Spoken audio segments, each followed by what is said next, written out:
Welcome to A Moment in Time with Taylor. I'm very excited about this moment in time. Oh, I forgot to click go live.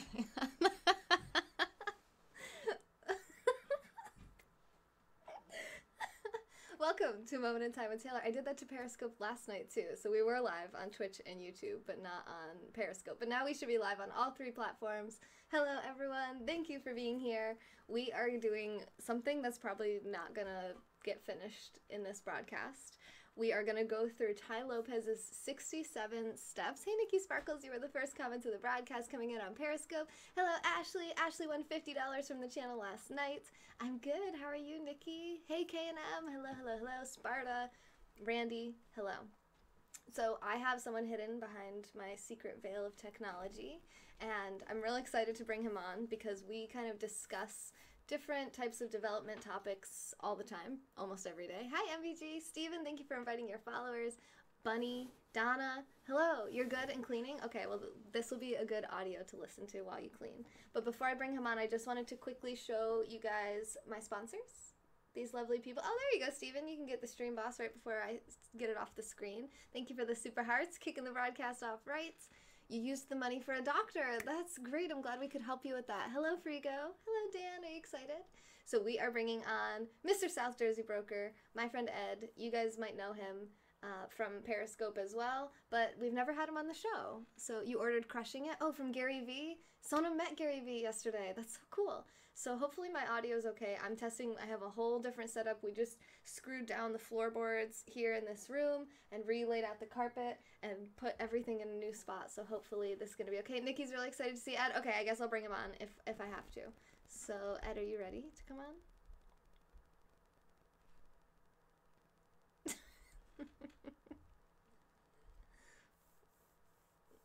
No, I can see you. They just can't see you. Dan was going to just text you, but then he remembered you were coming on. Wait, they can't hear you. Only I can, and I'm the only one who can see you too. So I'm going to bring you on in 3, 2, drumroll emojis, 1. Yes! Well, ow. The ceiling's very close here. Oh, Doe is here to see your legs. I can't. They're stuck under the desk right now. Sorry, Doe. That's a hard Sorry, no. Doe. We're going to have to let you go. Open. She came right in with the open knees. Sage, hello. Hello, everybody. Okay, so Ed is actually, we met through Periscope, and we met in Atlantic City with Dan on Fleek, who then came, with the chair? Oh, because I'm sitting in a chair? Yeah, I usually sit on the floor, but now I have a chair and a desk. You guys are on a desk. It's so professional. It's really just amazing. And there's no more squeaky floors. Eric, what's wrong? Hey, Zen. Oh, Eric's mad because he doesn't get to see your legs. Do you want to rethink it now that Eric wants to see them? No, if I move my legs, the light's gonna fall over, so we can't. The light's gonna fall. And it's a rigged ring light, so. Well lighted. Well lit? Well, I'm well lit. Lighted. Well lit. My face look lit? It looks pretty lit. I think it's good. It's as good as it's gonna get. I think it's good. I'm off center though. You're more professional than I am. Let's do that. There we go. I was gonna leave my chair out. I was just gonna sit on the floor. Dan said this is too professional. This is too professional? Where are the cash cannons? They're in the closet. The scope is lit. Is it? Good, I'm glad it is. I have the sun on me. Dan says you're lit. I feel disgusting. I feel like I need a shower. I don't feel lit. I feel like I need makeup. And yeah, that's fine. I'm covered in dust. Is that normal? Did anyone watch my YouTube? Did you watch it, Ed? Did you see the I did. I saw part of it. Under the carpet. Is that normal? It's probably. I don't know. It wasn't it wasn't everywhere. It was only like where we walk. I was like, but we vacuumed it all up. Slight delay? What do you mean a slight delay? Oh, how's the audio too? Like, is one of us too loud, one of us too quiet, or good? Thank you, Beau. I love you. And then I'm going to just dive into the content, and if you guys need us to adjust audio, let me know, because I am experimenting with my fancy new professional microphone. Probably asbestos. Wait, can I show them my fancy new professional microphone? Oh my god. I hate your microphone. So ugly. Can you see it? It's lit. You guys, has a light on it. We don't know why. It's got a light right here. I am still wearing yesterday's clothes. Audio's good. Thank you, Doe. Thank you, Sage. You know, Donna, why you gotta troll me like this? Can someone go comment on Twitch or YouTube and tell me if I'm seeing it? Because I'm not sure if those are coming through or not, but hopefully, yes. Okay, so let's talk about Tai Lopez. Did you know who Tai Lopez was before we met? Me? Yeah. Yeah, only briefly. From how? How did you know? Oh, Donna, that's exactly what I was thinking. God. Can you see comments? Yeah, I can. Doe Yep. said the same thing. Yeah, Yes, I have to look down to exactly. see them, but I can definitely see them. It is They an were in the same eggplant clothes. mic. Thank you, Doe. It's the age of the new woman. No need to shower or makeup. You know what, 64 Chef? I like it. Lucio, hello. Welcome, welcome, welcome. Okay, sorry. Wait, how did you know who Ty was? No, I knew who Ty was, just Ty. from watching Gurus. I never really bought any of his stuff or anything. But Just from like business development circles. yeah, Did you yeah, ever see he's. his YouTube commercials? No, I actually never saw any of his YouTube commercials until you made me go to his website, and now he fucking follows me around, and I curse a lot, so I apologize. That's fine. So I'll stop cursing right now. That's good. Hey, Alberta. Hello. Thank you, Donna. That's very nice. So, if you guys might have seen, yes, Doe, I can see that. Thank you for doing that. You were the first comment on Twitch, by the way. I like your sword. Dana Fleek, hello. Yes, everyone's over on Twitch now. So one of the first ways most people that don't know who he is, that they'll recognize him, is that he's the guy that has the here in my garage ads and videos on YouTube where he shows his Lamborghini and his Ferrari, and he talks about how he likes to have, materialistic things, but he also really likes knowledge, and he has these huge bookshelves in his garage, way better than mine, but I did get a second one, so I'm moving up in the world.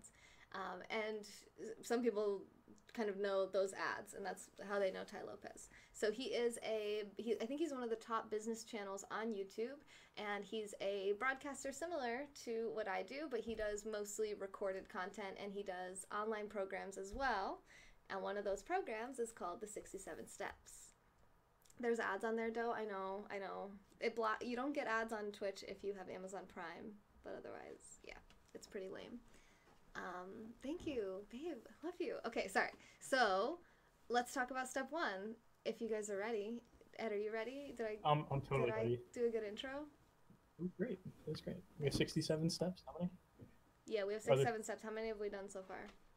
0. This is pretty common, though. Yeah, I mean, we're 15 minutes in. I told you if we did 4 today, I would be really impressed. So. We're 15 minutes in already? Holy. Yeah, it's 3:15. Well, actually, we're only like 8 minutes in because we started apparently that late because we've only been live for 8 minutes. Let's do a step. Okay, the first step is become deserving. So how would you say that someone could become deserving? Oh, wait, 6, 7 steps to what? Lane! Yes! Lane is the person who requested this broadcast. She wanted to know a summary of the 6, 7 steps program, which I just recently finished. So it's fresh in my brain, although some of the first steps are a little rusty.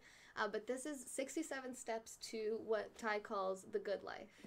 So I think his is health, wealth, and happiness, and getting you to what you want and what you desire in those 3 arenas in your life, which is similar to what I do, except I do health, wealth, and I focus on relationships, because I think if you get your health, your wealth, and your relationships down, that the happiness is just automatically going to follow. Thanks for retweeting, inviting your followers. Lane, hello. Doe says 67 steps sounds like work. Dan said you better do more than 1 step per minute. Dan also said 67 steps to being the best troll you can be. And Chase says, are you worth a damn? Worth a damn factor, exactly. Becoming deserving. So Ed, are you deserving of the good life? I would hope so. Why? Why? Yes. What makes somebody, what are the criteria? How can you decide someone deserves a good life? I have no idea. I don't know. Are they nice to people? Maybe that's what makes them deserving. Nice to people. You only need 3 steps to trolling. Doe, do you know the 3 steps to trolling? Can you enlighten us? These comments are all coming in on Twitch if you guys want to tune in over there. It's FemYoga Taylor on Twitch and on YouTube and Periscope. I'm glad you just said that because I can't see a single comment except for Periscope, and I'm like, I don't see anybody. Yeah, no, they migrated over 3 comments. Twitch. Yes, I see lots of hearts coming in though. Oh, let's put the heart race up. Dan says Ed was born perfect. That's true. I'm flawless. So that's true. There we go. Thank you, Ashley, Lane, Dan, Nikki, Doe, Eric, and Steven for all of the hearts. Steven too. Hey, that's a new account. Thank you for the super hearts. I'm not used to, I keep looking at the wrong thing. I'm not looking at the right camera, but hello. I'm looking at the right place now. I want to rewind and talk about what Ty says you have to do to become deserving, but I actually don't remember. So what I had done is I have kind of You know what? Forget what Ty says. Let's tell us Whoa, what you think. babe! Let's go. Did that just... Okay. My 360, it was just like tink right on the glass. I don't know, freaked me out. Because it's not in his case. Alright, sorry, we have stuff going on. We're still putting this room back together and kind of fixing everything, the squeaks. No, it's okay. I didn't know if you knew.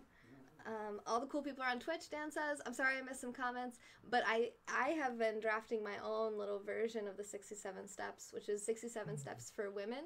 So I had called step 1, You Deserve It Too. So I can kind of talk about that a little bit, even though it's not from Ty's 67 steps, which is kind of seeing women elevate themselves in business, both in entrepreneurial endeavors, whether it's running your own business, or what I learned from one of these many books that I've read, intrapreneurs. So if you work within an organization, you can also elevate yourself there too. But what gets you to deserve anything good in life? Now, personally, my philosophy is objectivism, which is Ayn Rand. I know you didn't know who Ayn Rand was before you met me, right?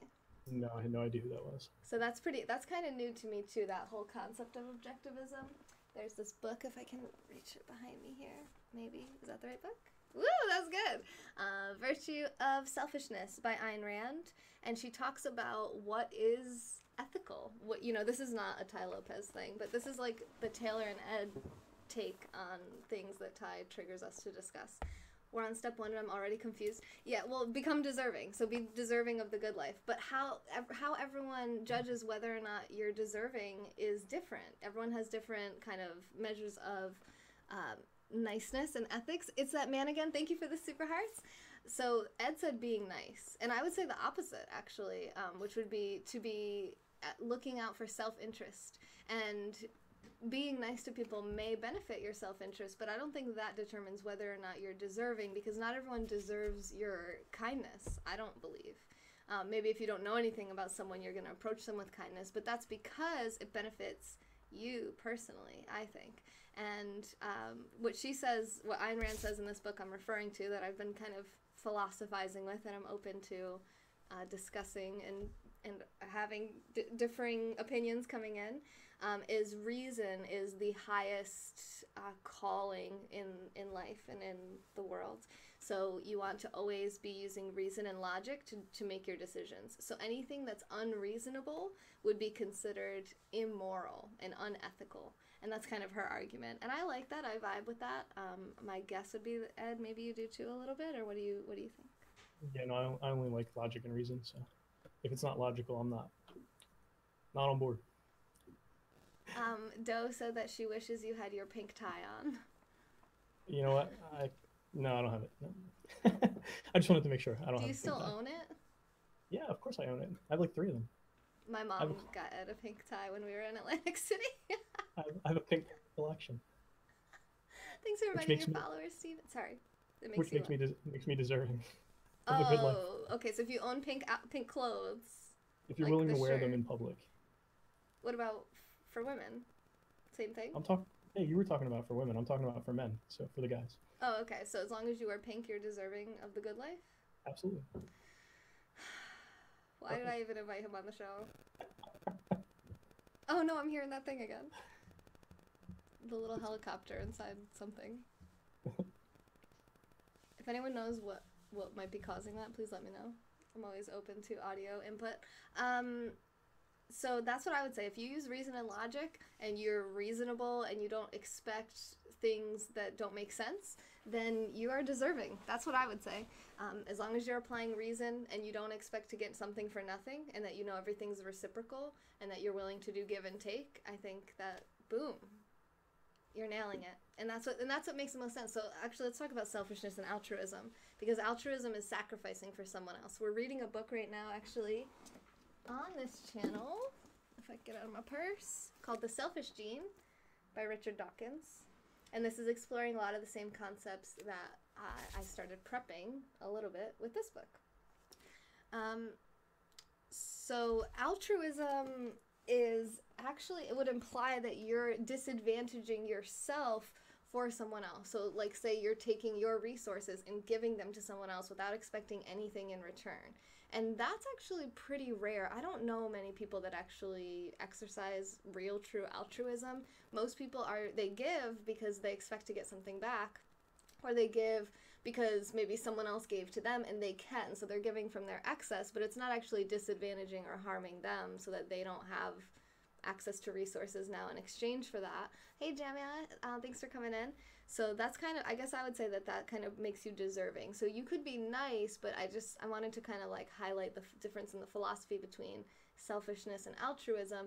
And actually I would say being selfish is more virtuous and makes you more deserving than being altruistic or self-sacrificial.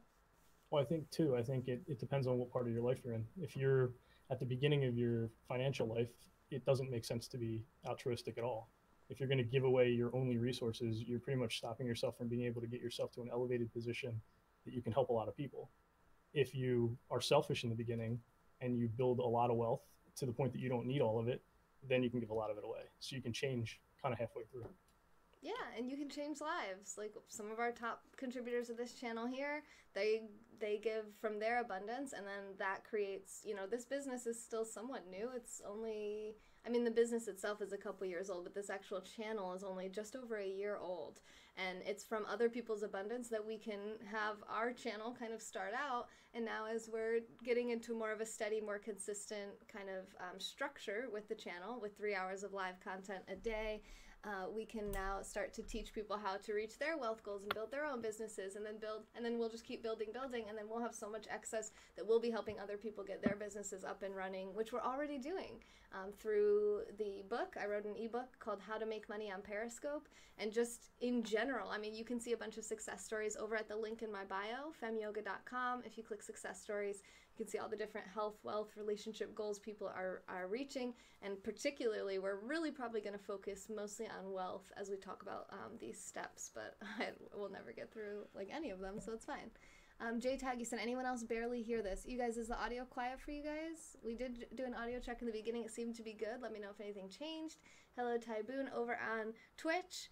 Anything else that we can say about being deserving of a good life? How about honesty?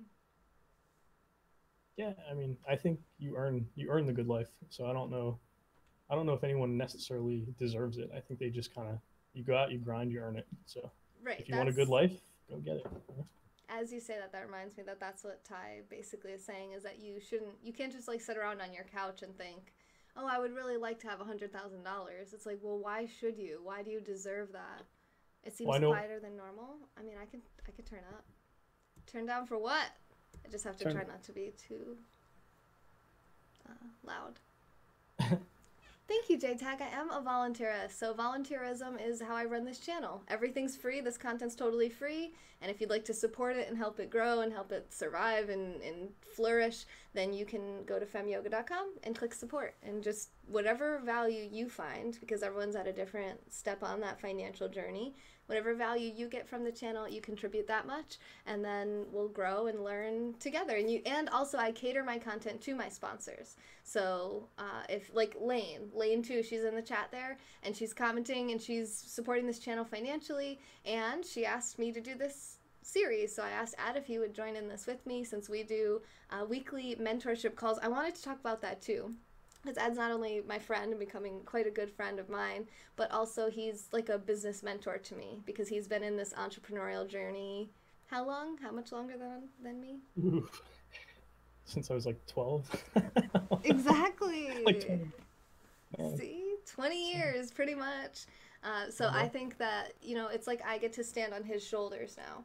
I don't have to figure everything out and do every single part of the grind from step one. It's almost like he brought it from, whatever step to whatever. And then I get to kind of start from there and catalyze off of his knowledge. And then I can teach other people and they learn from me, and it just keeps building and growing. So that's why mentors are so, so, so important. And I encourage men to be more involved in mentoring women, especially female entrepreneurs, because there's not a lot of women for them to learn from, and sometimes it can just be difficult to reach out to mentors and find people like that. So be looking, if you are a successful person, be on the lookout for people who could benefit from your knowledge, and make sure that they want it. And if they do, then I definitely encourage people to have, get a mentor and also be a mentor. So find someone who's above you, and actually I'm probably jumping to some step that's probably coming up, but find someone ahead of you and find someone who can potentially learn from you, so that you're doing that same reciprocal. You know, you're getting from your mentor and you're giving to your whatever proteges, whatever you would call them. There you go. You just did 3 steps.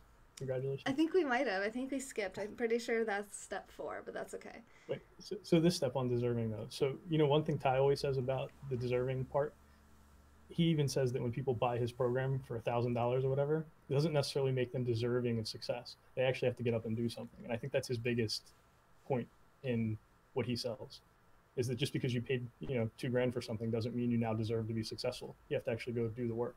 Yes. And that doesn't make you a scammer if you don't do the work. That's the focus. Right, exactly. Well, I'm still on the fence with it.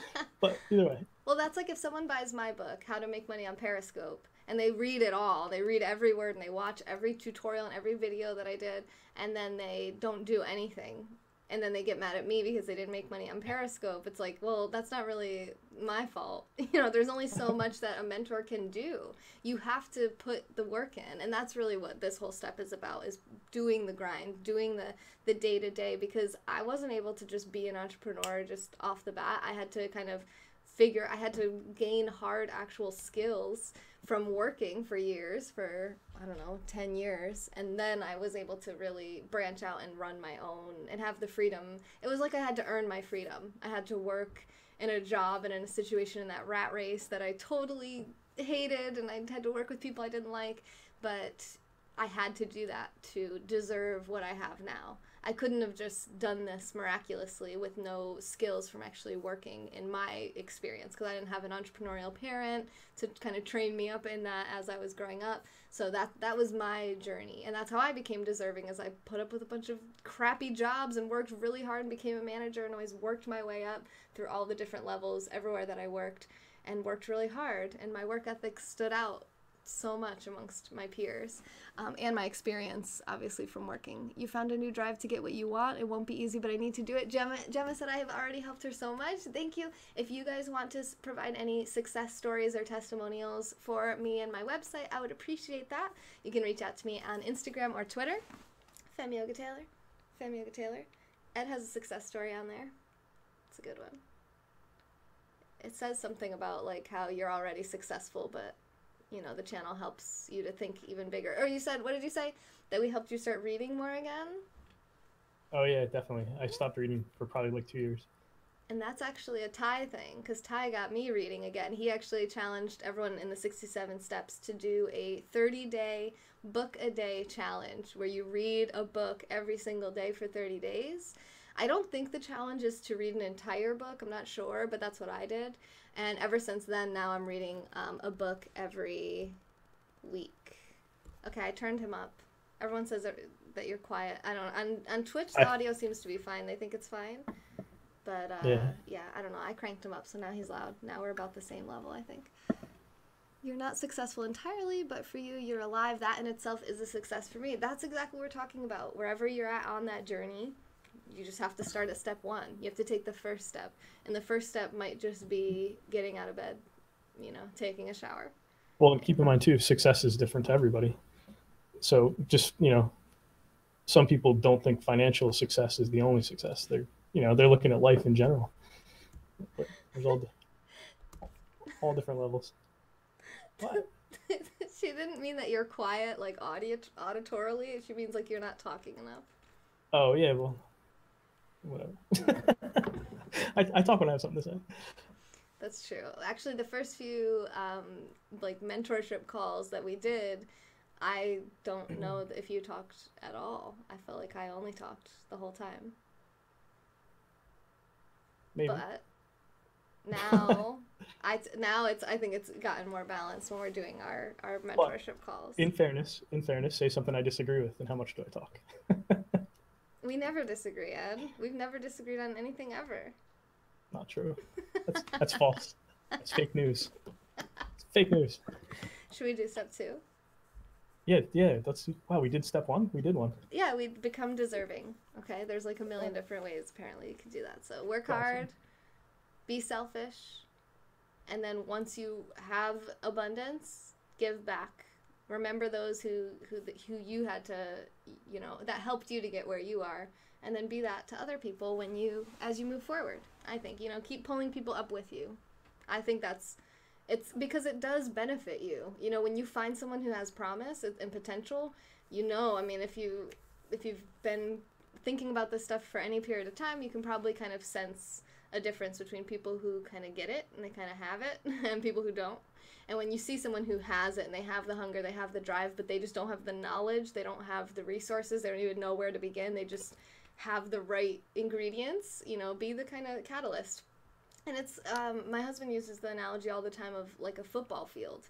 You carry the football so far, and then someone else will carry it. You're only going to carry it a little distance for other people, and you're only carrying, your whole life is only carrying it so far, and then maybe your kids and your students and the generations after will continue to kind of carry that, hopefully all the way to perfection. Okay, Doe, thanks for being here on Twitch. Thank you, Donna. She said I'm a sponge for knowledge. I do love knowledge. So does Ed, and that's why we talk so much. So let's go to step 2. All right, what's step 2? Adaptability and experimentation. Those are important. Should we start with adaptability? Yeah. So why is that important? Is that what Ty does with the steps? Is he just giving you 67 steps and he's telling you why he thinks they're important? What do you mean? No, you said they're important. You said that's important. Adaptability and experimentation. Oh, I said that? You just said that. I agree with myself. You said I agree with myself. I do. I say really intelligent things sometimes. I totally agree with that. Oh, that's awesome, Emily. She said she's been successful. It took a lot of work, but now her dream is a reality. What was your dream, Emily? What dream are you living? I'd love to hear more about that. Thank you, Gemma, for the super hearts. My love. Okay, so yeah, why is adaptability important? I don't know. It's important. I'm tell you. No, for business, it's important. You have to be able to adapt to the changing environments. I mean, that's a huge part of being successful in any aspect. If you're stuck with, in one thing, doing the same thing all the time, you're going to pretty much get run over. So you have to kind of be watching what's coming, and then you have to adapt to it. So, I mean, it's a simple concept. It's not like, what's the other one? Adaptability and what? Experimentation. Oh, experimentation. Yeah, I guess that's like when, you can't get too comfortable with what you're doing either. So you're trying different things all the time. Thank you for the super hearts, Lou. Ed, why are you not talking more? I'm gonna talk, and if you want to interrupt me, you can interrupt me. Just you talk. Just be there. If I have something to say, these are simple concepts though. Like the concepts are easy. Like my mind processes them quick. So. Right. Yeah. So that was one thing. That was why I wanted to have Ed on for this series, because when I tell him what the steps are, he's always like, "It's so basic." But that's this is like for people. The 6-7 Steps is a great program for people who are just starting to kind of learn, and it's really a foundational, kind of like an introductory program. So some of it, we've been exposed to it so many times, but some people have never been exposed to these concepts, and it's huge. It can totally change their life just from getting that one little, it seems so obvious once you know it, but before you have ever heard it before, it's like foreign language. So for me, I get that. I think with the adaptability and experimentation, most people are comfortable not changing. People don't like change. Adaptability and experimentation require you to change. So I think for somebody who's watching who hasn't done anything yet, be open-minded to different things. You have to be willing to change. You have to be willing to try things. You can't be afraid to fail. And I think that's a big mistake people make. They get very comfortable in something, and then they pretty much immediately fail after that. So, all right, there, I'm done now. That's it. That's all I have to say. Don't be done. This is a conversation. I know. He said, "That's it. I'm done now. I'm punching out." Yes, experimentation, like a bunny head, angel wings, tutus. Were you gonna say something? A lit hula hoop. Lit hula hoop. A lit hula hoop. Yeah, it's in the closet. Wait. That's an experiment. I think it is my headphones. I don't know. Sorry about the clicking. Let's see. What were we gonna? Adaptability? No, there was a comment. Yeah, I don't know. I missed it. So you were talking about change. There's a really good book called Who Moved My Cheese? I mean, it's not like an amazing book, but that's basically what it's about. It's a metaphor for change in your life and being open to change and knowing change can be good. So adaptability that's actually this is a critique I have from the 6-7 Steps, is that it's like adaptability is one thing and then experimentation is something else. So why are these on one step? And then he has like other steps that are pretty much the same thing. Like the last few steps, I honestly, there's like 3 or 4 or 5 different where I feel like it's just a lot of repetition, where he could have done one step about adaptability and one step about experimentation. Does he link them? Does he link them together in this? Like, does he show the way adaptability and experimentation kind of work off each other? Probably. So when I started the 67 steps, it was like a year or 2 years ago or something. I think like 2 years ago. And then I just didn't do like the last 10 steps. I got, you know, busy with life or whatever. I just kind of didn't finish it. And then when Lane asked me about it, I just went back and watched the last 10 steps in the past couple weeks. Oh, okay, gotcha. Dan said people often overestimate change as being irreversible. Emily says change is an adventure if you let it be. Yeah, change can be good. I mean, it pretty much, it's not necessarily a matter of good or bad. It's that change is inevitable and change is going to happen. So be ready, be prepared kind of ahead of time, and be willing to adapt. Be open to being wrong about something, or be open to being kind of outdated in your thinking. And that maybe... Also, don't be afraid of it. I think the fear is what stops people. They're afraid of the change. Like, they see it coming and they're afraid of it, so they immediately, like, stop. And that's probably the biggest mistake they can make. I agree. Ketchy, thank you for coming in, inviting your followers, sharing on Twitter. Hello! Ketchy was on our show last night. We did an International Women's Day broadcast where we fit as many female broadcasters into one stream as possible, and we got 9 of us in one broadcast. It was 3 hours long. Yes, Kelly said face your fears. That's actually something, Ed, that you've taught me so much, is not being afraid of things and just being really confident and kind of just like, anytime you have a problem, rather than thinking like, that kind of energy, you instead are like, ooh, this is exciting. Like, oh, I'm going to kick this thing's butt. And I'm going to feel so cool about myself and proud that this problem, which seemed like such a nightmare, was really nothing. And it was trivial, and I could just take care of it so easily. And that's helped me a lot. So I appreciate that. Thank you. Yeah.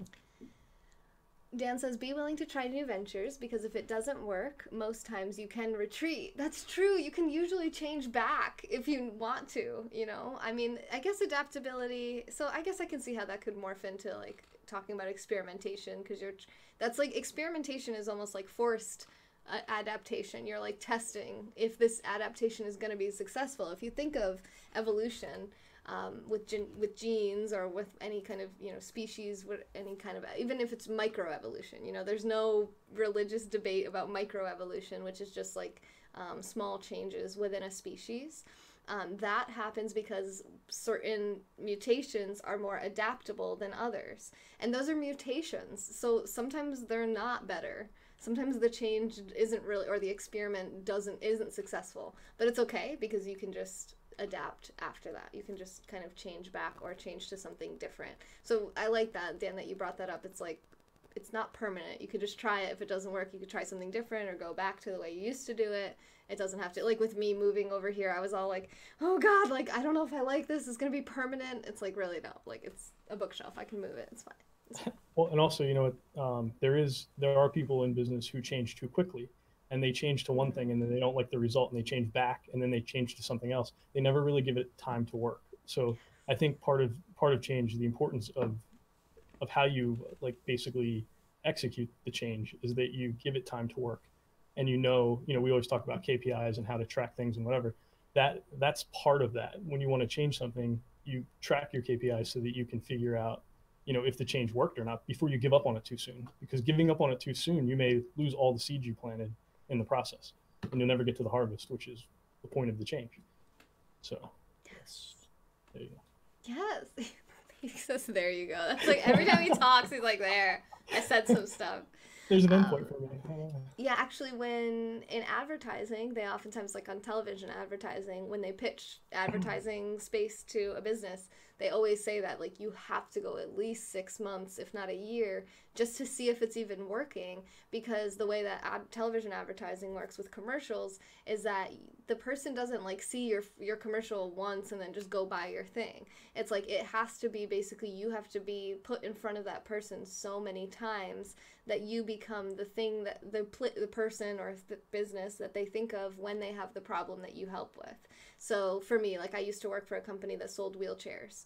Well, most people, unless you are permanently in a wheelchair, you know, it's like you're going to sprain your ankle or break your leg or something. It's going to be temporary. So the goal with that business was to get in front of people so much and so regularly all throughout the year that when they did have an issue where they had surgery or something, and they needed a wheelchair, they would think of our business to go to.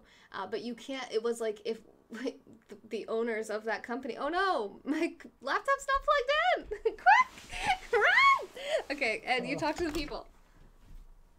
Wait, I'm on my own? Wait, what am I talking about? Somebody say something, quick. Hi. Wait, what? Where is it? No, this? Wait, it is plugged in. What's happening? Why does it say it's not?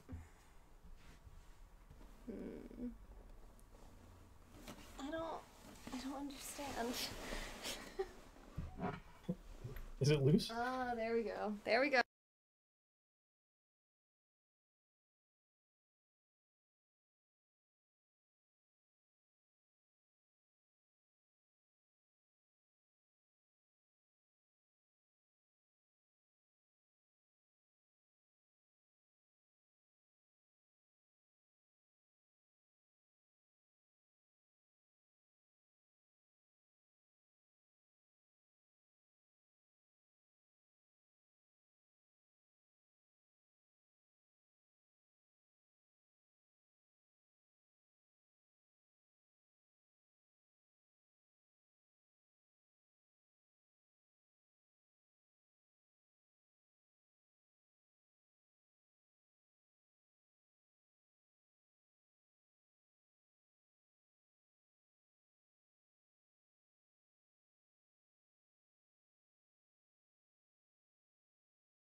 No, I don't hear you now. Do you hear me? They should No, be I able can't to hear hear me. You can't hear me? at all. Okay, well I can hear you and they can hear you. Why can't you hear me? Oh, here. Because I have to switch on here too. This? Oh, there you go. Yes? I You can can hear you me now. now? Okay, now they can hear both of us. I have no I can idea. hear This you. microphone's gonna be the death of me. I don't know. I unplugged it. So I just went back to the old way I used to broadcast because apparently my laptop battery being dying affected the mic. I don't know. It affected the audio. So anyway, Dorianto said, we change what we wear every day, but people are still afraid of change. I think they need a bath. I need a bath. Oh, I could talk about him. I should. Should we mute him? I can mute him. I mean, that'd be fine. Wait, you can mute me? Hey, Amy. Yeah, I can mute you. Ready? Watch. Boom. See, now he's muted. Now I can hear him, but you guys can't hear him. Why is it got your buttons up there again? Oh, I'm triggered. Whatever. Hello, challenge accomplished, I guess, but now you see how he's got like a hang up button on him? That's not supposed to be there. What if I put you, ooh, what just happened? Nobody move. Ed, don't move. I'm just kidding, you're fine. I fixed everything. Everything's perfect now. All right, bye, Emily. Thanks for being here. Wow, 27 people hung out while I had no audio. You guys are awesome. Thank you. Sorry about that. I will learn how to be more professional with this microphone. But now we're just back to the Logitech C920. So shout out to Logitech for having a functional microphone built right into the webcam. Do I still have you muted? No, I'm not muted. Okay, good. I'm just letting you go. That's good. It's all good. You got it. I guess. All right. So what were we talking about? We're talking about change, adaptability, and change. Experimentation. What I don't know. I don't understand. Hopefully you guys can hear me. I think we're good. I'm pretty sure it's fine. So, what were we talking about? We were talking. I want to talk about Abe. Do you know what that means? Abe? No. Always be experimenting. Oh yeah, I knew what that meant. Yes, I love that so much. Yeah, so always be doing. Oh well, you're actually talking about businesses or entrepreneurs who change too much, too fast, and too quickly. Like they change and then they change back and they don't kind of get the results in. And I was going to say people who change too much at once, so you can't tell what variable had what effect. You were also you were talking about the advertising, like when they advertise for 6 months at a time.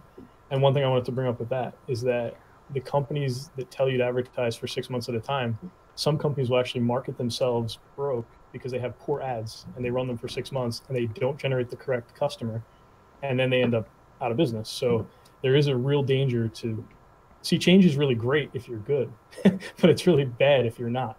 So I think it's important to really have the right teams. That's why big companies hire marketing professionals to do all of that, because they can't spend 6 months worth of revenue to test that. It has to win like right from the beginning. Exactly. Yeah, you want to track it incrementally as you go. Even if you're going to do a 3-month or 6-month test, you still want to be tracking it like weekly or monthly, however often you can, so that you know that it's having the right impact and that there's not some really obvious problem right from the jump and you're not going to check on it for 3 or 6 months. I think that's probably pretty obvious though. So as far as experimenting with health, I would say that trying different healthy foods is a great way to start moving your health in the right direction. So rather than worrying about cutting out the junk foods and the poisonous, unhealthy foods and toxins, it's better, in my opinion, to focus on adding in new things, new vegetables that you like. That's my big thing right now, is focus on increasing the amount of vegetables that you eat. So that's something, and you can just experiment. Try smoothies, try salads, try soups. We made a vegan soup the other day that I thought was delicious, so good. What are some of your favorite recipes, Ed? I really like McDonald's. It's wonderful. I just eat it. God. Totally teasing. It's too much. It's too much. No, you know what though? Seriously, when I wanted to, there was a point where I really wasn't losing weight at all, and I was like starting to gain it, and I added the water. And I think adding water was one of the biggest things. Like recipes aside, just adding a lot of water every day. It started to slow down my appetite. It took, I replaced all the sugary drinks with it. So addition and then replacement were key.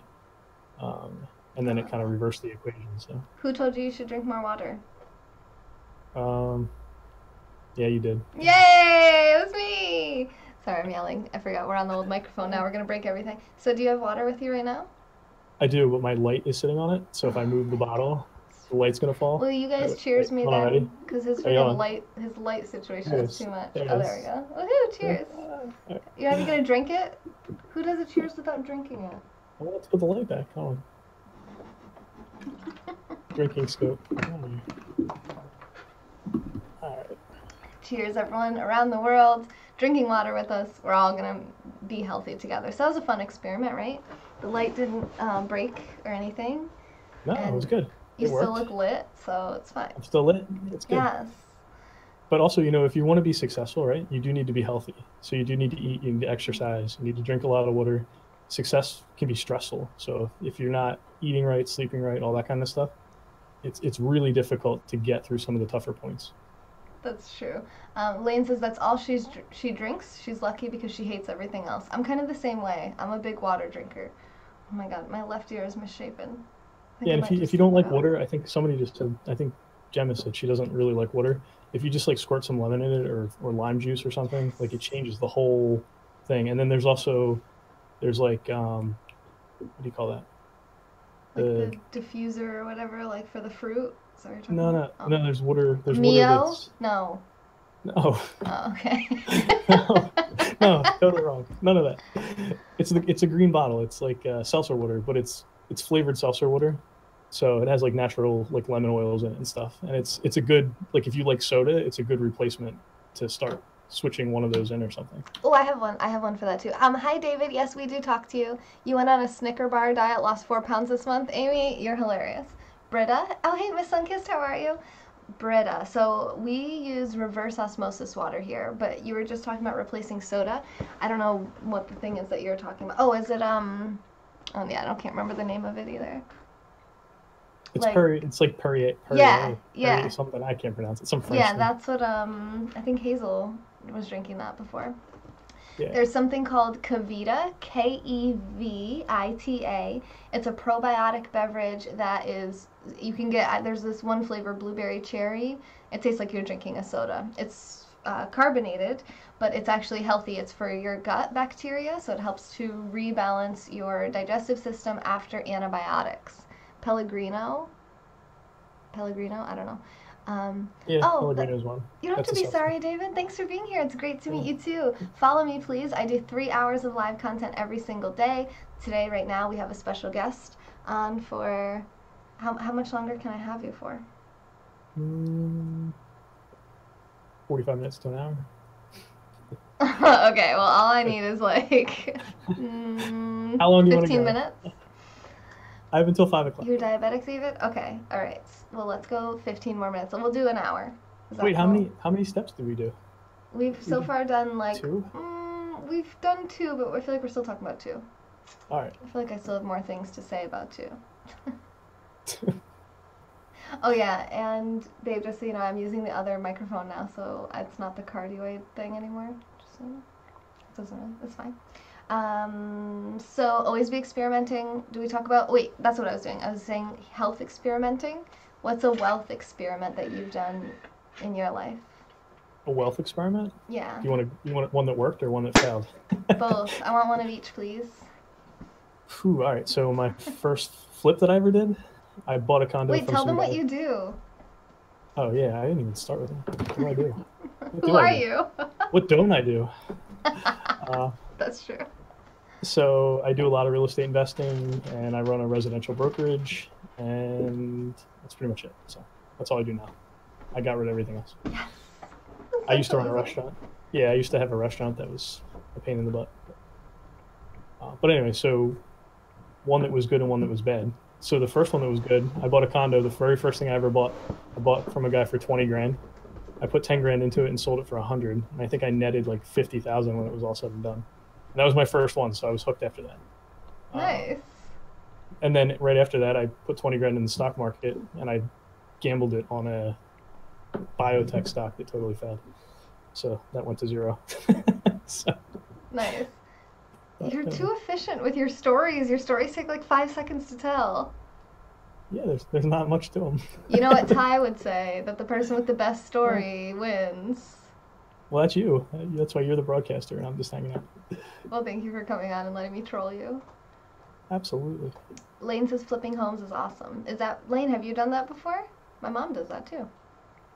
Not my thing. I didn't even like dealing with the stapling the what do you call the little pad under the carpet? Okay, we're back. Okay, there we go. Awesome. Oh my god. Okay, it's fine. No, can I tell you something? Seriously? Mm-hmm. Part of business and success, like I've removed all the drama from my life, which is why my stories are pretty straight, because there really is just not when you're doing like a ton of stuff, and I know it's different for live streaming, but like when you're doing a ton of business that's serious, it's really, really bad to have drama in it. So it's shortened to the point, but on purpose. So I'm used to doing that. That's what I'm saying. It's basically in me now to just be that way. Like I try not to dramatize anything or go too crazy on anything, because it just doesn't let you get to the next thing. I love it. Thank you, Lorena, for the super hearts. Lane said yes, exactly. She totally agrees. That's actually one of the books that I read, and I think I'm going to buy probably right after this broadcast. It's called The Secret to Success by William Walker Atkinson.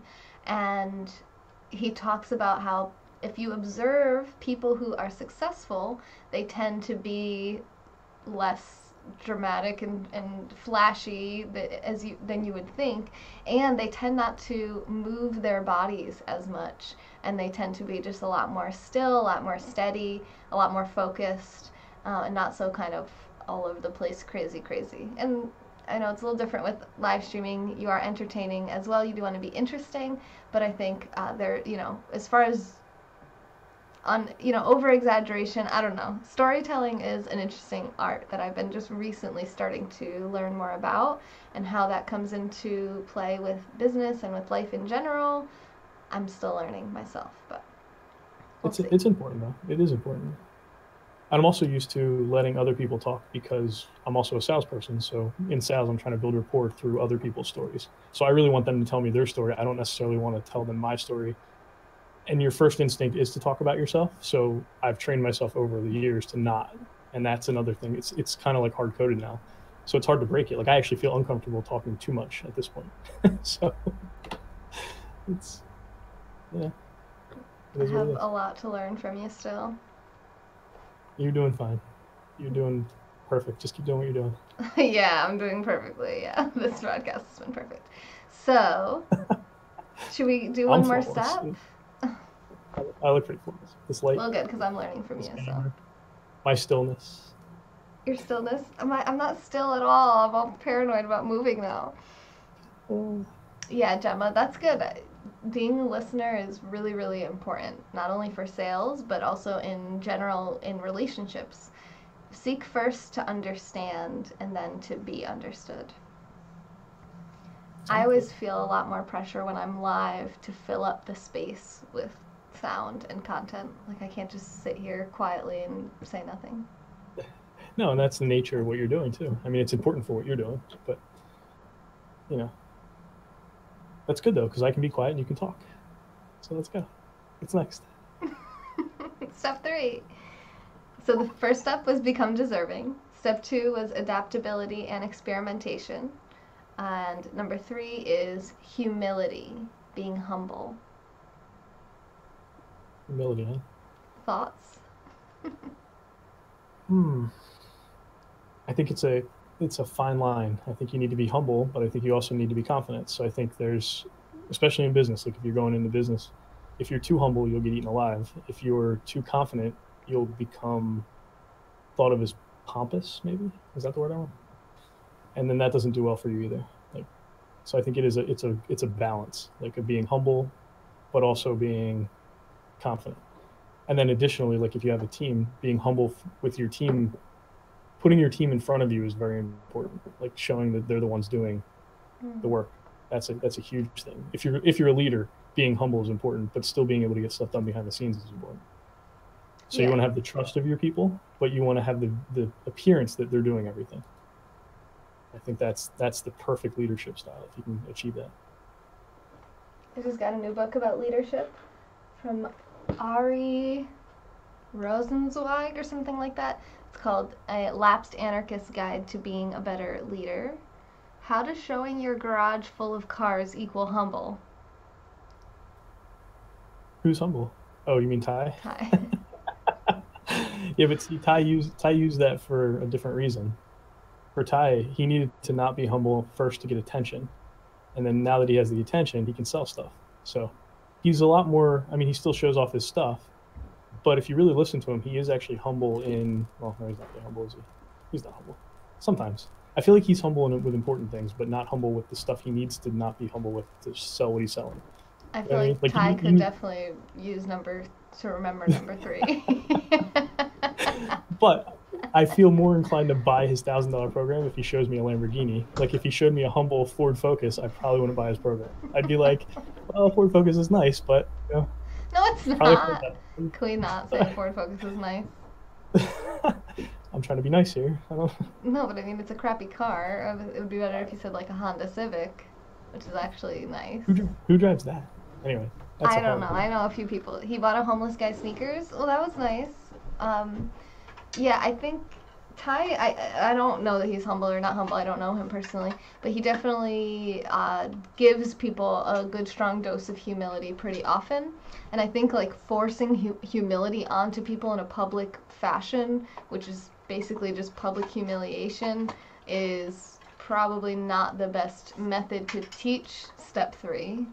Like when he does YouTube videos about something, some girl kind of commented on something he said in his house, and he like points the camera at her and does this whole like 40-minute rant about how what she said was just the stupidest thing he's ever heard. You know, it's kind of like, I feel like the technique's a little off. Now, I think that I could benefit from knowing someone like Ty because I struggle with humility potentially, and being around people who are doing much better than I am can help me to automatically feel humble. Even thinking he might be looking at my content the other day had me thinking, wow, I really need to step it up. I really need to elevate my content and elevate myself, elevate everything. And it did make me feel more humble. So I think a good way to get that in your life, if you're lacking it, like sometimes I do, is be around people who are doing way better than you are. People who are doing way bigger things than you are. Because it's so easy to feel like you're the ish when you're around a bunch of people that aren't doing anything with their lives. A bunch of people who are just sitting on their couch, smoking weed and going to work for someone else, and they hate it, and they're never getting raises or promotions, and they're,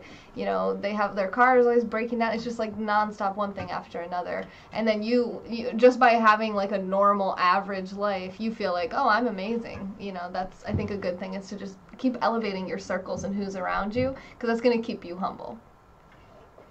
Yeah, I would agree with that. Is there a step that talks about your circles, like who you should have with, like, around you? Mm-hmm. Yeah, because that's a big one. I mean, that's huge. Thank you, Dan. I love the scope too. Thanks for saying that. I'm sorry for some of the technical difficulties. It was a crunch to get live on time. So thanks, guys, for being so awesome all the time. Veronique, hello, my Twitch sponsor in the house. He says a good leader knows when to follow. Dan says he has to watch the replay because he's busy creating wealth right now. And then Veronique also said, I'm the opposite. I don't trust people that show off their supercar in their ads. Well, that's a good perception, because really a marketer who's showing you something is showing you what they want you to see in order to sell you something. But when we talk about like a mentorship of some sort, if you were to pick the circle of people you're going to hang around with, picking people who are doing better than you is definitely a better choice. They're probably going to be humble themselves for the most part, but I think you're going to find, you know, just surrounding yourself with those people, it's going to change your mentality as opposed to surrounding yourself with people who are sitting on the couch all day. And from what I see, like, I don't really see a whole lot of benefit to being humble other than it what's the word? It kind of like pushes you to push harder. Humble, I use humbleness a lot to make other people feel comfortable. If you were bragging all the time about everything, you would isolate some people for sure. If you're trying to build rapport and you're trying to make people comfortable, being humble, elevating them even if they don't quite deserve it, that's kind of the trick to that. But again, that's a sales game. I mean, that's not necessarily an honest thing either. That's, you know, that's sales.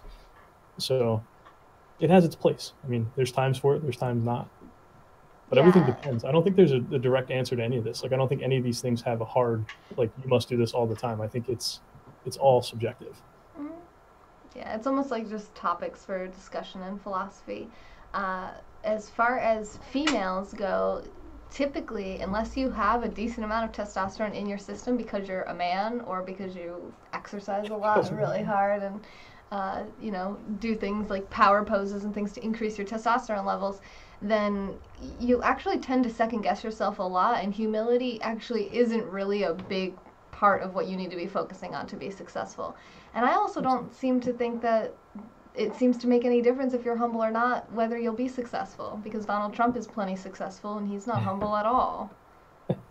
But see, again, it depends on the stages of where you're at. If you're at the beginning and you're not humble, you won't get the help you need. If you're at the top, you can be a little more like braggadocious, as he would say, but he deserves it at that point. So I think it depends. But if you are more successful than most people, then you 100% don't have to be humble all the time. Right. But I would say if you've achieved nothing, don't be that guy who's like in the room, like done nothing, does nothing, says everything. Like that to me is just, you know, that's an immediate, like, I don't want to listen. Yeah, there's something to be said for the way that people approach, like, people, I've seen people go from being so, like, too humble to basically undervaluing themselves and thinking that they're not even worth anything, to being, like, so overly confident so quickly, and you're kind of like, but what are you even basing this, like, newfound exuberant confidence on? It goes back to the first thing we talked about, which is reason and logic and actually being reasonable in your assessment of yourself. You don't want to have a falsely overconfident view, and you don't want to be thinking that you're doing not as well as you are. You don't want to appear pompous when you're trying to be confident, and there's a fine line between the two in some cases. Yeah. But you see, if you watch certain people in the world of business, they make these mistakes. I mean, some people are too humble, some people are too pompous, some people are not confident enough, some people are overconfident, and that's when the mistakes get made. So it's challenging to determine when to do what. It is. But Poole said, "Fake it till you make it." That sometimes does help me a little bit. Works. Like when that works. Like when I'm feeling stressed out and I have to go live and I have to do something and I have a big thing coming on, maybe a big guest, I'm like, oh God, with Ed, I know him, and with a lot of you guys here, I know all you guys that feel really comfortable today, and sometimes I just have to be like this when I broadcast. But sometimes I'm bringing someone on that I'm like, oh God, I have to be so perfect and impressive and just, I can't mess anything up. It's like all this pressure. But I don't go live, and I don't say to my guest ahead of time, I'm not like, I'm so nervous right now. Oh my God, what am I going to do? What if something goes wrong? Like, I'm not going to, express all of that out. I'm just going to use... There's a lot of power in the act as if, and that's a big thing. That's the fake it till you make it. Act as if is just a better wording of it. But, acting as if, like, act as if you made it. There's nothing wrong with that. Again, there's a difference between acting as if you're good at something or basically, maintaining your composure as opposed to just being like a total jerk. And I think I think people cross that line. I think some people don't have enough awareness to realize that they're just being a jerk. And it's like, it works against them. So it's in context. I'm glad that we're doing this with like the male-female perspective, because that's one thing that I read in the book Lean In by Sheryl Sandberg. I have it here on my shelf.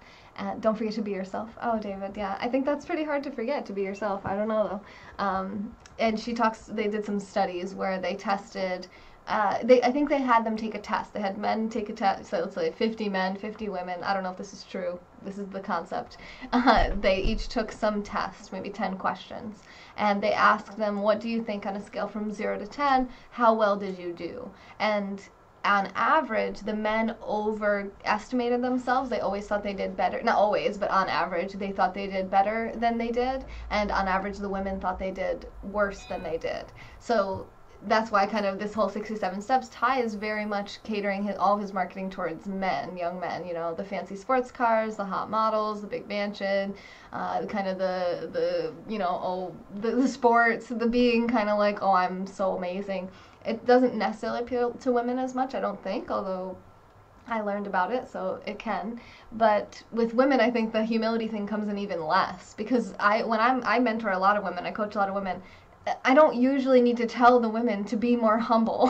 What I need them to do is be more confident, realize that they have value, and not let the perfect get in the way of the good, and accept good enough, and just hustle and kind of push through it, and don't worry about like being too confident, No, I agree 100% with that. I think you're right. There is definitely a difference between the male and the female perspective of that. Yeah, because you're like saying, oh, some people just be a jerk.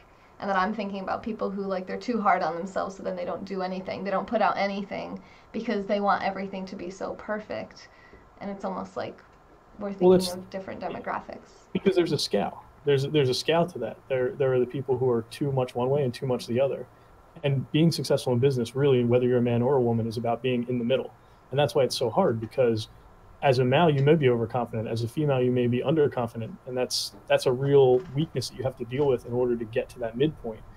But I will tell you, from the female and male perspective, most of the males I know that are in business are disorganized as anything. Most of the women are super organized, and they can keep track of minute details where the guys can't. So I think, that's something, if you're a male in business, you have to make up for that, where the women have that strength mostly built in. And I know it's a little stereotypical, but it tends to fall true. Like, I've seen it a bunch of times with different people who have worked for us, and generally the women are much more organized. The males are a mess. They're out there doing the big picture, but they just don't get the little stuff. So and I always tell people it's a scale. You need to work to get to the middle. So if you're too much on one side, work yourself to the middle, work on those things. That's how you make yourself better. Yeah, that can be, or not, because there's like the whole concept of being well-rounded, which is like then, what is it, a jack of all trades, master of none? So It's like there's times too where you want to work on your strengths. Well, this is just personality for achieving success, like just basically like surviving in success, I guess is the point.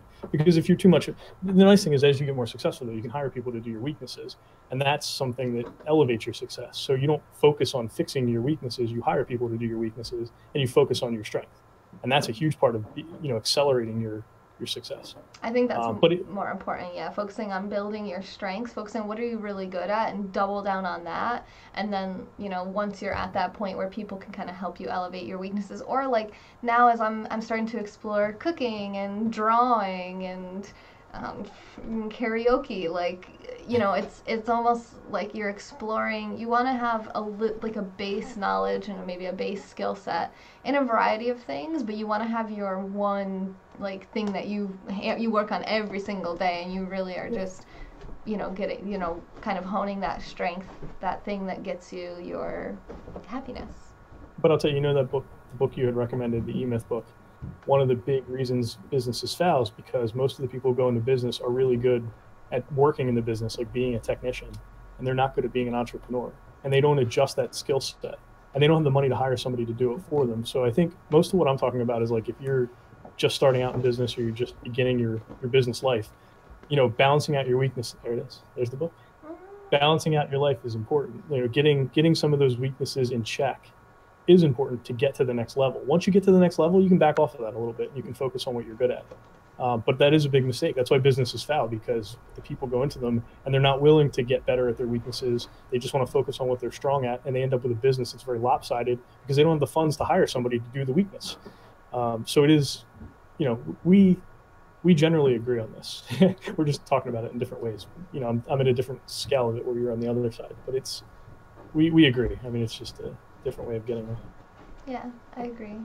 So if you guys didn't see that book, The E-Myth Revisited by Michael Gerber, this was actually recommended to me by an old mentor of mine, Carl Allen, who's actually a close friend of Ty Lopez. Or not, I don't know how close, but they're friends. So one day, Ty will also be our friend, and he'll be on this show talking about how amazing the 67 Steps is and not criticizing it like we are. I have to go for now, but I'll watch replay too. Got a computer to fix. Oh, nice, Gemma. I like it. A girl fixing a computer. That's what I want to see. Do you think Veronique says, do you think the most successful people are strong team players? Not necessarily. I don't think they're team players. I think they're team leaders. I think the most successful people, the best workers, are team players. Those are people who work well on a team. They get along with others. They do their part. They don't get, they kind of do what their job is. But to really be successful, you need to be able to lead that team, which means you need to be able to identify a person's strengths where they can't, because a lot of people don't know their strengths and weaknesses. So you have to be able to identify what they're strong at and assign them something they're strong at so that they can succeed, so that they feel value in that work that they're doing. And that's what makes a good team leader. If you can do that effectively, you can build a team to do anything, and you can basically succeed at anything because you have the best people working on exactly what they should be working on. I would guess the most successful people are the most reasonable. I mean, there are going to be exceptions. Yeah, but I mean, like, if you think of athletes that are successful, like, they're the ones that work the hardest. Like, they're not just expecting to wake up and then, like, go win a Super Bowl. They're in the gym every single day. Like, they're doing what makes sense. They're doing okay, if this is what I want, what do I have to do? And then as long as you do what it takes to get what you want, you're going to be successful. And Well, I think you're talking about something different, too. You're talking about entitlement. And that's truth. Like an athlete who's successful doesn't feel entitled to anything. They work hard every day for what they get. And I think that's a big, just to define what you're saying. I mean, basically people who feel entitled generally don't become successful, because there is no entitlement in the real world of being successful. Like if you go out there like, I'm entitled to this, you literally will fail in a minute. Like there's nobody who's going to give you anything. In fact, they're going to be trying to take it from you, and they're going to trick you into thinking you're getting it when they're actually taking it from you. So, yeah, I mean, that speaks to that. Hi, Maria. Dan said that's where 16 personalities comes in. Actually, interesting tidbit about the 16 personalities is that Ed and Ty Lopez are the same personality type on there. So what is it, ENTP? Yeah, ENTP. And I'm ENTJ. Do you guys know what you are? Comments on the broadcast if you know what it is. If you don't know, it's a free online test. It's 16personalities.com. The number 16personalities.com, and you can take the free online test and figure out what your personality type is. You're going to be chosen between extrovert or introvert, intuitive or sensory, thinker or feeler, and judge or perceiver. Dan's INTP. INTP. Is someone else INTP? Is that what's the little personality name for that on 16 personalities? Is that what Nick is? I think that's what Nick is. INTP? Might be. It's virtuoso is what Nick is. Fairleak says, and a reasonable person can listen to constructive criticism without becoming bitter. Yeah, I mean, I think we could all always work towards being even more reasonable and trying to keep emotion out of our decision making and behaviors. Chris, logician. Okay, yeah, no, it's a different one. But in that, we do want to avoid taking advice from people with no experience. That's a big mistake, is to take advice. Your friends and family, the people who love you the most, tend to give you the most advice with the least experience. So we want to avoid as much of that as possible. That's a big key to being successful in the beginning. People want to give me so many ideas for things to help with my business, and they've never done anything that I'm doing or what they're advising me to do. But, they heard of some person on YouTube did this or something, and it's just like, it puts you in, can people please stop doing that? Can you stop doing that to people in your life? We're going to stop trying to do it to people in our lives. Like, I sometimes probably do it to my husband, where I'm like, oh, but what about, like, I don't know what I'm talking about. If it comes with motorcycle, or actually today when we were doing the floorboards, I was going to tell him, like, what if you try to screw it, like, at an angle, but I didn't say anything, because I'm like, I'm not going to know what the heck I'm talking about. But it turned out I would have been right, because that's just because I'm a genius, so obviously. Well, by the way, if you're full of logic and common sense, it's not... it applies to a lot of things, so never be afraid to give your opinion, because you might be right. I don't know about never be afraid to give your opinion. You might be right, because I don't know. I mean, it's just I guess it's a matter of delivery. So instead of telling someone like, oh, I had this idea, take it or leave it, because sometimes people present things to me in that way, where like, of course, whatever you think, do what you think, but here's my idea. And then there's people who are like, you should do this. You should do this. And it's kind of like this awkward, like, I don't think I should. We're talking about two different things, too. We're talking about you come across somebody who's having a problem and they seem frustrated and they're trying to solve it, and you see a logical possible solution. So giving advice or offering another option isn't necessarily overstepping. But if you come across somebody successful, like you're broadcasting, for me to come to you and say, hey, you should do this kind of content. The hell do I know about the content? You're doing what you do. You obviously know what you're doing. And I'm not in that. So if I were a professional broadcaster giving you that advice, I would expect you to take that more serious. But I think there's a difference between someone who's frustrated with the problem and someone who is not really looking for advice and then getting it. What is that? That clicking sound. You didn't hear that one? You didn't? Oh, okay, cool. There was two things that came up when you said that. So one is, you said if you can tell someone's really frustrated and overwhelmed with a problem, and you have a logical idea or opinion, it doesn't harm anything to say it. But I think that sometimes people don't want advice. Now this is not necessarily a high level of person that you want to spend a lot of time around, but just to be aware, sometimes people are just telling you something that frustrates them, but they're not actually trying to get you to fix the problem for them. And they don't actually want to know what you think. They just want to complain and kind of vent and just get it off their chest. So you know what? That's a man-woman thing, I think, too. Because I know from my perspective, even with my wife, like, I'm always trying to solve the problem, and I know sometimes she just wants to vent the problem. So I see that a lot. That's a big thing. Because my head immediately, when you start to tell me a problem, I just want to solve it. I'm thinking of, like, what are the possible solutions? But I totally, in being married for 10 years, listening to her, I understand that there are times where she does not want a solution. In fact, the solution is the worst thing I could give her. She just wants to tell me the problem. She probably is smart enough. She already knows the solution. She just wants to get off the feeling that she's having about it. So I think, is that what you're talking about? There's been times where I'll talk about something, and I don't know if I'm complaining or not, or how it came off, or what. But then my husband will be like, well, what if you try this or do that? And I'm like, are you saying there's something wrong with the way that I'm doing it? And he's like, no, like, I thought you were saying that you didn't like doing it or something. Like, so I think it's sometimes just a matter of communication. So this is some advice for the men who are listening. When your wife is complaining to you, sometimes just saying everything is going to be okay is all you need to tell them. They no. Really like no. That's terrible advice. Trust me, guys. Try it. It works. Just try it next time. Don't offer the advice. Just tell them everything's going to be okay. Watch how effective it is. I don't know. I don't think it would be effective for me, but we'll just, I don't know. Because I've never had that experience of having that being said to me, I don't think.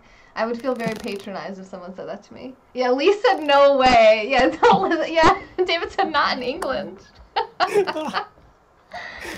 Yeah, don't just say everything's going to be okay. That's like what you say to a child who's having a tantrum. It'll be fine. It's all good. This is too much. There was a second thing, though, too. So you were talking about offering up your opinion, and then if someone is successful and you don't know, you're offering up ideas. This is, so actually, even though we're saying that reason is kind of like the highest calling, sometimes reason isn't applicable to a situation. I don't know, or reason isn't actually right. I don't know the best way to say that, but what you would expect to be successful in business sometimes is absolutely not at all what you would expect. And almost being a reasonable person makes it harder to understand unreasonable customers or employees or business partners. Lee says that she wants to unremember you now. I don't know what that means, really, but I don't know either, but you know. I think it means that she doesn't like you anymore. No. Is that okay? Sure. He doesn't care at all. No, you're supposed to tell her it's all going to be okay. Please, everything is going to be just fine. See me, I'm looking right at you. Everything is going to be fine. See? And now she likes me again. I guarantee she likes me again. Ask her. Ask her now. Please, just comment if you like me now or not. Oh my god, I need a shower. Ed needs to get a giant bottle of Poland Spring if he wants to get back on the show. No, Fiji water is the best water. It's so soft. I don't know. I don't know what they do to it. They probably put stuff in it. No, they definitely don't. It's mineral. No, it's amazing. Wait, hold on. Please. Island of Fiji. It worked like a charm. Did you see her comment? I see it. There's hearts and everything. And there, gentlemen, is proof that what I say is true. I don't lie. It's so powerful that nobody even realizes it. It's great. I can't really give advice because I've never been married to a woman before, so. Artesian water. Dan's making fun of you, I think. And now Mike is saying Penta water is the best. No, Penta water is not the best. This is definitely the best. I've tried every water bottle there is known to man. And this water is the best. I even tried some. Is going downhill fast. Thank you, Dan, for the super hearts. I even tried some Hawaiian water. It wasn't good. Ooh, I had Hawaiian water too. It wasn't. It was fine. Water is water. Dan, are you gonna make me go get the cash cannons right now? You know how hard that's gonna be? Do you have any idea what you're asking of me right now? Boo boo water is the best. What? What is it? Lise, what does that mean? I don't know. Her name is Boo Boo, so I'm not exactly sure where this is going. We might want to leave that one alone. Okay, we'll leave it.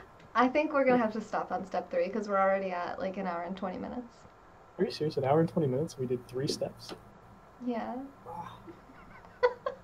I told you I'd be impressed if we did 4 in an hour, so. We're going to do all 67 of these? Better reschedule. We should. Is that okay? Do you want to come back on, or was it horrible? No, it's fine. Is it weird to ask you while we're still live? No, it's fine. I just got comfortable. I'm fine. An hour and 20 minutes later, I just got comfortable. That's good. So we'll pick up here on the next one. And our next step is going to be step 4, multiple mentors, and the law of 33%. What's the law of 33%? We can't talk about it now because we're going to talk about it next week. Can you give me a summary? I'm just really curious. I'll have to tell you after this broadcast is over. At this rate, we'll get the other 64 done by 2020. 3-hour scopes for 3. Okay, everyone steps. place your bets. What's going to get finished first? Me and Ed talking about the 67 steps. Or yes, Atlas shrugs. How did you know I was going to say that? I think we're going to beat the book, though. I hope not. All right, we're going to read the book tonight. Oh, it's food night. Lise says that she'll be waiting. Oh, for us to do this again? For us to do this again. Are we going to do next week? Every day, same time, 3 o'clock. Every single day, 7 days a week, 3 p.m. Here. Lisa, she's dying. She can't breathe. That's a tough call. It is a tough call, right? NASA will send men to Mars before that. I'm not...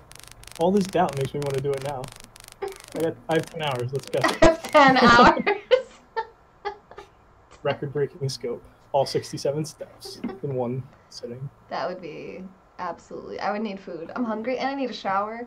We could order delivery. I'll just order it right here. They'll deliver it to my desk. Ooh, can you get me something? What are you gonna get? I don't know. Probably something horrible to eat. Like, we're gonna make food actually, and not right now because I need to eat something before that because I'm too hungry. But we're gonna make chicken and corn chowder tonight. Yum. Yum. Thank you for saying yum. And check out my YouTube video. It crashed, so I don't know how long it went, but there was a 360 video of me and my husband ripping up the carpet and starting to screw down some of the squeaky floorboards. So this floor is all nice and squeak-free now. And I learned a lot, so that was fun. So check out my YouTube, subscribe. I'm trying to get to 1,000 subscribers so that I can monetize my YouTube channel. Nick says, who dis? Yeah. Why are you trolling me? Your camera and your microphone are good. They are? Yeah, so are you going to start broadcasting on your channel now every single day? Nope. Only on mine? I'll just come here. That's fine. Okay, I like that. You have a better audience. My audience is pretty... Okay, first of all, our audience is probably the same people. No, my audience is Nick, Dan, you, and Sonam. That's it. And sometimes Doug. Who's your number one super fan? I think you are still. Yes, it better be me. Sonam, get out of here. Get behind me. Are you still my number one super fan? Yeah. Yes, but I think Eric's coming for you, so be prepared. Yeah, I'm prepared. Are you? Yep. Do you want to talk about your super fan strategy? Nope. Not at all. This is so fun. I'm gonna keep that to myself. Nick, what number are you? Okay, let's check this before the end of the broadcast. Let's just troll Nick about what number super fan he is. Nick is... Oh, wait, no, he's number 4. For a second, I thought he wasn't even on here. Sonam is number 10. Hey, look, guys, we have 3 girls on our super fans list. We have Donna, Lise, and Sonam. That makes me very happy. I love the ladies. Yesterday was International Women's Day. Yes, you are a super fan, Lise. Thank you. All right, are we? Should we stop? We should stop. I'm hungry, and I'm going to take a shower. And I'm going to tell you what the law of 33% is. But I'm not going to tell the audience because they have to tune back next week. Maybe at the same time. We'll have to check calendars and make sure. Dan came back up on the Superfans list. Yes! I'm sorry, guys, who just got here. We'll be back next week, I promise. And we did step 1, become deserving. Step 2, adaptability and experimentation. And 3, humility. So these are Tai Lopez's 67 steps to living the good life, health, wealth, and happiness. And this is FemYoga. I'm FemYoga Taylor, and I do 3 hours of live content every single day, mainly on Periscope, but I also broadcast to YouTube and Twitch when I can. I'm going to be doing my food scope tonight only to Periscope, and that's going to be chicken and corn chowder made in the healthiest way possible. And we'll see if we have any time after that, but that'll probably be our last scope of the day. So I appreciate you guys for tuning in. Lisa's highlighting her hair. Ooh, that sounds like a good scope.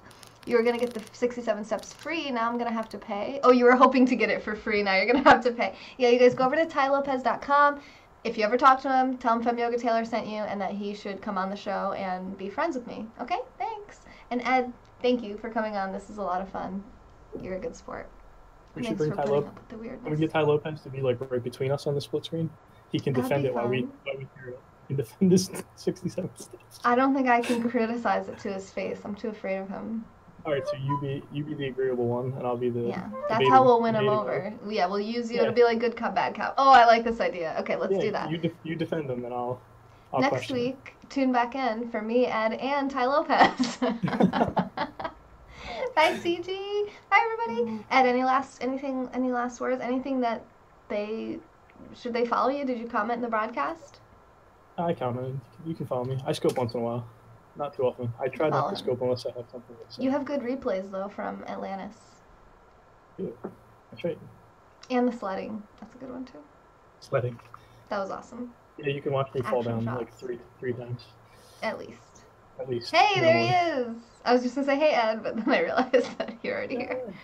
Bye from us in the UK. Oh, bye David. Thanks for being here, my British friends. Let's go to Atlantic City, Dan says. All right, let's go. I'll see you there. Okay, I'm gonna do. You can do whatever you want, but there's gonna be the outro video first, and then there's gonna be the thumbnail. So you just have to hold it for like 10 seconds. I'm gonna hold this in. Yes. This has been a moment in time with Taylor. Thanks for watching. I'll be back in a little. Well, actually, probably a few hours, like later tonight, with chicken and corn chowder. Bye. Oh, that didn't work. Let's click this button. Okay, here we go. I'm frozen. No, you're not frozen. Don't be frozen. Are we both frozen? I was just kidding. I'm just sitting very still.